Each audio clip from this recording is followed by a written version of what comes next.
Es momento de escuchar el comentario de nuestro compañero Esteban Delgado. Gracias, bella e inteligente iluminada. Gracias a los amables oyentes de la Z101, el gobierno de la tarde. Fíjense, el sistema de pensiones de la República Dominicana, que como todos sabemos está establecido mediante la ley 87-01 y establece un plan de capitalización individual, se aplica a los trabajadores del sector privado y a una parte de los trabajadores del sector público. No a todos, porque las empresas, muchas instituciones del Estado tienen planes de pensiones paralelos, incluyendo a los que elaboraron la ley 8701, que son los congresistas, legisladores, diputados y senadores que se crearon un plan de pensiones aparte. Dijeron, no, la ley 8701 está bien, pero nosotros vamos a tener nuestro plan de pensiones aparte, con unos beneficios extraordinarios subsidiados por el propio Estado a través del presupuesto del Congreso, y nosotros no nos vamos a mezclar en ese sistema. Entonces tienen una parte de sus empleados que sí están en ese sistema, cotizando al plan de pensiones normal, pero son empleados, vamos a decir, de quinta y sexta categoría. Ahora, los legisladores, como legisladores, tienen su plan de pensiones aparte. Bastante beneficioso, por cierto. El Banco de Reservas Estatal también tiene su plan de pensiones aparte, pero es una institución que genera dinero, por lo tanto puede tener ese plan de pensiones. El Banco Central también tiene su plan de pensiones aparte. Los maestros también tienen su plan de pensiones aparte, lo cual puede justificarse en el hecho de que por su condición de maestro deberían tener entonces determinados beneficios. La verdad es que el sistema de pensiones de los maestros no es nada malo, ¿eh?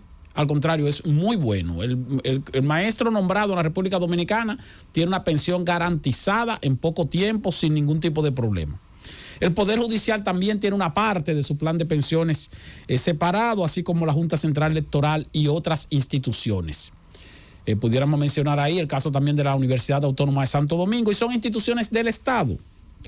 Ahora, existe también lo que se conoce como la vigencia, porque no se derogó, de la ley 379-81 del año 1981, que es la ley de pensiones y jubilaciones del Estado, que entonces permite que las personas que estuvieron cotizando, trabajando para el Estado, incluso antes de que se iniciara el nuevo sistema de capitalización individual y después, pueden optar por una pensión siempre que demuestren que cotizaron en las instituciones del Estado donde estuvieron y pueden acumularlo. Trabajaste 2 años en una institución del Estado, 4 años en otra, 5 años en otra, y así sucesivamente. Entonces puedes acumularlo y de ir a la Dirección de Pensiones y Jubilaciones y decirle, mira, ya yo cumplí tantos años de cotización en diferentes instituciones del Estado y puedo recibir u optar por una pensión.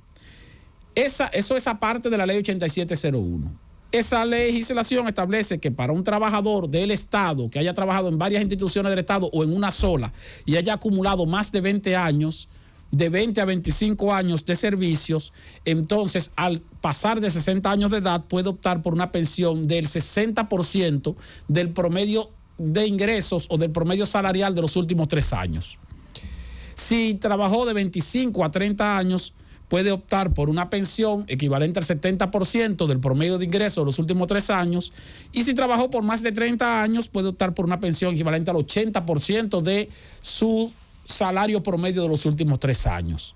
Ahora, aquí llaman muchas personas porque preguntan y dicen que a veces van a la Dirección de Pensiones y Jubilaciones y entonces no le procesan sus expedientes correspondientes. El asunto es que hay una serie de requisitos. Y entre los requisitos está que hay que llevar las certificaciones de que usted trabajó durante esos años en tales o cuales instituciones. Esa certificación creo que se otorga a través de la Contraloría General de la República. Pero también tiene que llevar la certificación o la comprobación de las cotizaciones mensuales que se hicieron en esas instituciones para su plan de retiro, lo que le descontó la institución. Aquí hubo casos de instituciones del Estado que, teniendo empleados nombrados, no cotizaban, no cumplían con el mandato de la cotización. Pasó, por ejemplo, yo mencionaba mucho el ejemplo del caso del INESPRE, el Instituto de Estabilización de Precios, donde sus directores anteriores, el actual dice que no, que él sí está cumpliendo con eso, pues tenían empleados ahí, le hacían los descuentos correspondientes de la cotización a la Seguridad Social y no los reportaban. no lo reportaban antes al IDSS y no lo reportan actualmente o no lo reportaban posteriormente a la TCS. Entonces muchos empleados, mira, yo duré tantos años trabajando en INEPRE, pongo el ejemplo del INEPRE porque me consta. Entonces, no, pero es que tú no tienes la verificación, aquí tú no estabas cotizando. ¿Cómo que no estabas cotizando? Pero yo trabajé y me descontaban todos los meses. Pero hay que demostrar eso, y si no lo demuestra, entonces te quedas sin la oportunidad de la pensión. O el caso de personas que cotizaron a instituciones que tienen la categoría de semiestatales por una condición. Por ejemplo, el Infotep, el Instituto de Formación Técnico Profesional, creo que es semiestatal. ¿Por qué? Porque es una institución del Estado sustentada también por aportes del sector privado, creo. No puedo decirlo con seguridad. Pero sí el caso de la Boquidón, Laboratorio Químico Dominicano, que también es una institución semiestatal. Entonces, a veces va una persona que trabajó en esa institución a la dirección de fondos de pensiones y jubilaciones para el Estado, a cargo del Estado, entonces le dicen, no, es que esa institución no califica porque esa institución es semiestatal, no es estatal completa. Entonces dice, pero espérese, ¿cómo así? Porque yo no puedo ahora saber si una institución es semiestatal o si es estatal. Si es semiestatal, entonces como quiera es del Estado, y entonces el Estado tiene que reconocerme. Y ahí hay una situación de limbo con algunos trabajadores que en algún momento deberá resolver la Dirección de Pensionados y Jubilados del Estado. Está el caso también de que el gobierno ha emitido muchas pensiones de personas que tenían atrás, que tenían situaciones de que no tenían las cotizaciones completas y que entonces le faltaban X cantidad de años de cotización, pero le está poniendo una pensión mínima como si fuera una pensión solidaria. Y lo que establece la ley no es eso. Lo que establece la ley es que si usted tenía 20 años de cotización o más, usted tiene derecho a un 60% de su salario de los últimos 3 años promedio.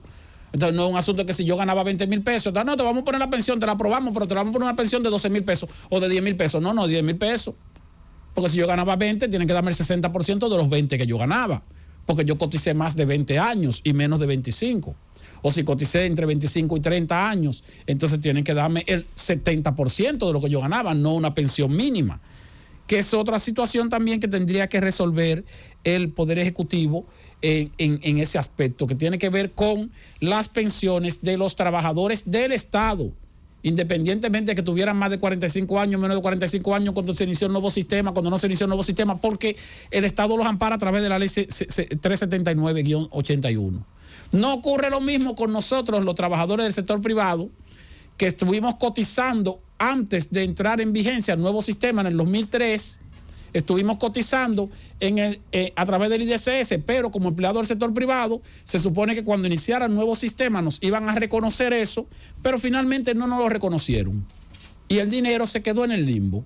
Muchas personas que trabajaron hasta el 2003, cotizaron a la IDSS, eran empleados del sector privado. La ley 87-01 establece que esos fondos se le iban a reconocer para acumularlo dentro de su plan de ahorro individual actual, pero eso le tocaba al Estado a través del IDSS, que ya desapareció, y el Estado nunca cumplió con ese mandato. Se salvaron los que eran empleados del Estado. Los que éramos empleados del sector privado simplemente nos embromamos en ese aspecto. Francis.